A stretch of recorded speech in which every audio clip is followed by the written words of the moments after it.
यार मैंने कल पीएम मोदी का सोमनाथ पर लिखा हुआ एक ब्लॉग पढ़ा। रेफरेंस में सोमनाथ टेम्पल लिखा हुआ था, तो ऑनेस्टली पहले मुझे लगा कि ठीक है, एक और मंदिर के बारे में लिखा हुआ होगा। हिस्ट्री, कल्चर, फेथ, वही यूजुअल बातें।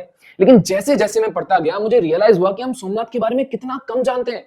आज सोमनाथ पर बहुत डिस्कशन चल रहा है, लेकिन उस ब्लॉग ने मुझे समझा दिया कि सोमनाथ कोई रैंडम टेम्पल नहीं था। इजंट इट क्रेजी कि के.एम. मुंशी अपनी किताब में लिखते हैं कि Somnath is as old as creation. ये वही सोमनाथ है जिसका उल्लेख द्वादश ज्योतिर्लिंग स्त्रोत में सबसे पहले आता है। एंड इवन ऋषि, श्री कृष्ण, बलराम, अर्जुन और पांडव भी आए थे। सौराष्ट्री सोमनाथम च, मतलब ये पहला ज्योतिर्लिंग था और पहला सिविलाइजेशनल सिंबल भी था। और जब भी किसी सिविलाइजेशन को तोड़ना होता है ना, तो सबसे पहले उसी के सिंबल्स पर हमला किया जाता है। जनवरी 1026 में महमूद ऑफ गजनी सोमनाथ पहुंचा। इतिहास की किताबें से एक सक्सेसफुल रेड बोल देती हैं, लूट हुई, इसमें लिंगम को तोड़ा गया। लेकिन एक लाइन जो अक्सर इग्नोर कर दी जाती है वो ये है कि उस दिन लगभग 50,000 लोग मारे गए थे। कोई आर्मी नहीं थी, कोई किंगडम नहीं था, सिर्फ डिवोटीज और लोकल्स ही तो थे जो जानते थे कि महमूद को वो हरा नहीं पाएंगे। लेकिन फिर भी वो रुके। आखिर क्यों? क्योंकि वो किसी राजा का किला नहीं बचा रहे थे, वो एक सिंबल को बचा रहे थे जो उनको आइडेंटिटी देता था। यहीं से वो पैटर्न शुरू होता है जो इतिहास में हर बार दिख जाता है।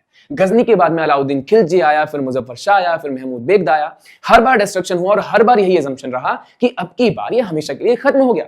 औरंगजेब ने 1706 में अपना उसका फरमान दिया था कि सोमनाथ को बियॉन्ड रिपेयर तोड़ दिया जाए, मतलब कोई पॉसिबिलिटी ना बचे। लेकिन औरंगजेब ये नहीं समझ पाया कि सोमनाथ कोई बिल्डिंग नहीं है जिसको रिपेयर की जरूरत पड़े। सोमनाथ एक आदत थी, हर बार फिर से खड़े हो जाने की आदत। अब 1783 में जब औरंगजेब मर चुका था लेकिन खतरा अभी भी बंद नहीं हुआ था, तब अहिल्याबाई होलकर सामने आती हैं। उन्होंने ना कोई रिबेलियन किया, ना कोई लाउड अनाउंसमेंट किया। उन्होंने क्वाइटली एक अंडरग्राउंड श्राइन बनवाया, उसमें लिंगम को आराम से रखा और पूजा जारी रही। सोमनाथ तब भी जीवित रहा। फिर आता है 1947, देश आजाद हो चुका था लेकिन सोमनाथ अभी भी खंडर बना हुआ था। अब इन्वेडर्स नहीं थे, तलवारें नहीं थी, लेकिन सवाल वही था कि क्या आजाद भारत इस कहानी को यहीं पर छोड़ देगा। नवंबर 1947 में सरदार वल्लभ भाई पटेल सोमनाथ के रूम्स के सामने खड़े होते हैं।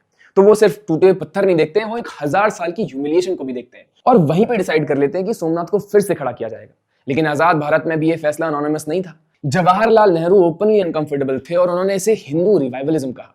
यहां तक कि प्रेसिडेंट डॉक्टर राजेंद्र प्रसाद को भी इनॉग्रेशन से दूर रहने के लिए कहा गया। उनका लेटर आप देख लीजिए।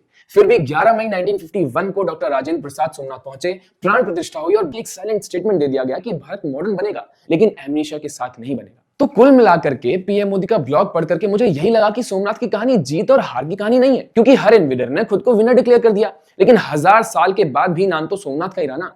इसलिए सोमनाथ को देखकर ये मत कहिए कि ये इतनी बार टूटा, बल्कि ये कहिए कि इतनी बार आक्रांताओं ने जीत घोषित की, लेकिन जीत तो सिर्फ सोमनाथ की हुई।